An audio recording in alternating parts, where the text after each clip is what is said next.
Vocês vão assistir agora uma entrevista que a jornalista Daniele Duran fez com Frank Sinatra Jr. em Atlantic City, nos Estados Unidos. Nós estamos aqui em Atlantic City, a gente vai conversar com Frank Sinatra Jr. sobre a turnê Sinatra by Sinatra, que vai ao Brasil em julho. Ele nos recebeu para conversar sobre esse trabalho e a influência do pai e da bossa nova na obra dele. This will be a very nice visit to Brazil, actually. The one thing we have in our favor this time is that when we cross the equator, we are only going to Brazil. And that is kind of a help this time. It means we can concentrate on Brazil. Originally, we were supposed to include several other countries in South America, but frankly, I'm happier we're just going to be in Brazil this time.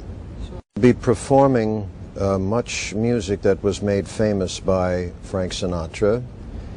And coincidentally, Frank Sinatra also worked with Antonio Carlos Jobim, and we're going to be doing Jobim music as well.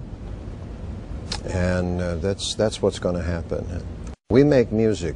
We make music that the audience has known for many, many, many years, because the people who are the fans of Frank Sinatra who come to the show, they own the records.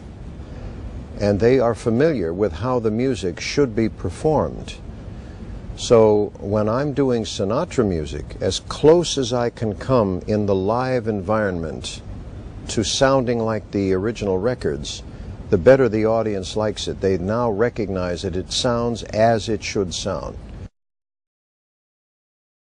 The influence I've had is the fact that my father's taste in music was the finest I've ever known. So I have always tried to emulate his taste in music. He loved the classics, and I was raised studying classical music. I was privileged to go to recording studios and listen to orchestrations like this orchestra makes when they were new, played by the best musicians around. And it has influenced me here as to what to listen for. To seek the perfection that I know is in the music.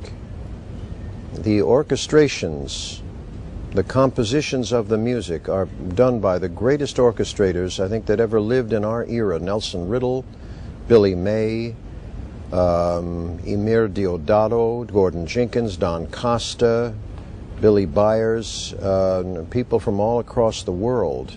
And they were the best writers of orchestra music. So I know that the music contains the seeds of perfection. We just have to bring it out.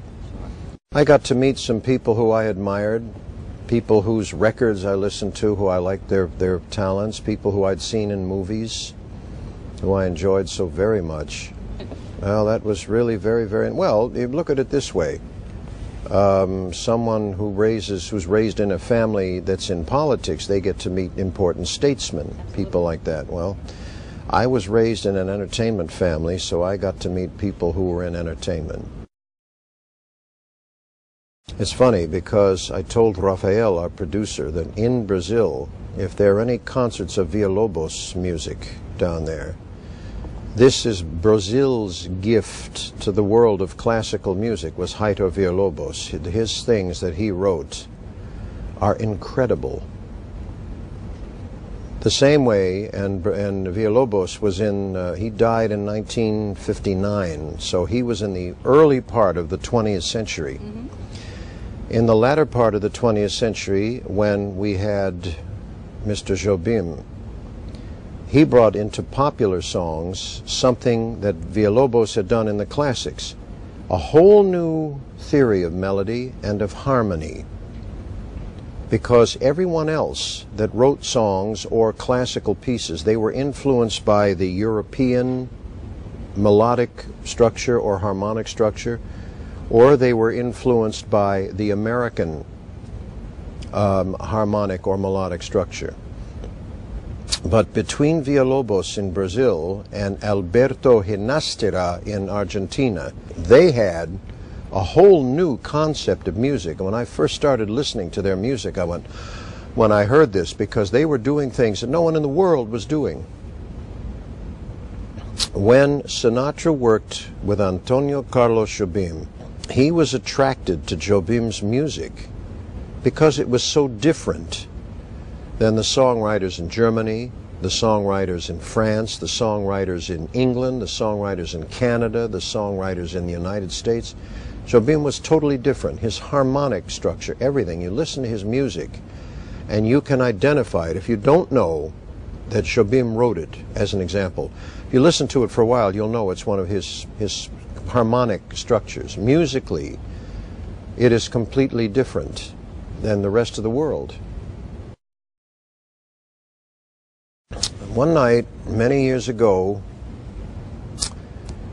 I was playing in Las Vegas, and the biggest music at the time was the bossa nova.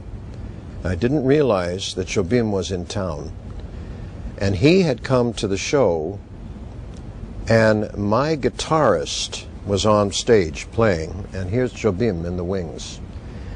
And he came out and took the guitar and began to play. And it sounded different, and I turned around to look to see what happened, and here's Jobim sitting here playing, because he was working with Sinatra then.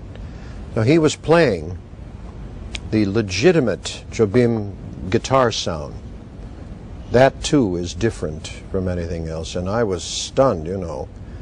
And the audience did not recognize him that night.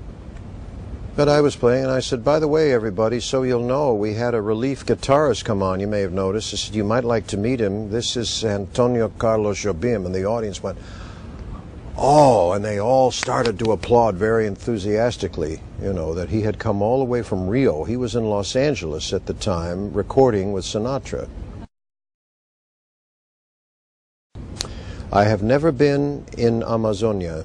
Never been in that part of the country, and I'm looking forward to seeing it, because you know that's like no other place on earth. Absolutely. What do they say about the Amazon region? It's something like 25% of the world's oxygen comes from that part of the world, and it's in danger. Yep.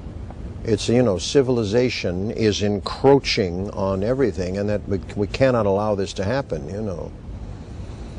But it's naturally, I've seen the Amazon region in movies, but it's not the same as actually seeing it, you know. I've never been a celebrity. I've only been a musician, and I'm very happy to say that. Hello, everybody in Brazil. This is Frank Sinatra Jr., and I'm looking forward to seeing you very soon.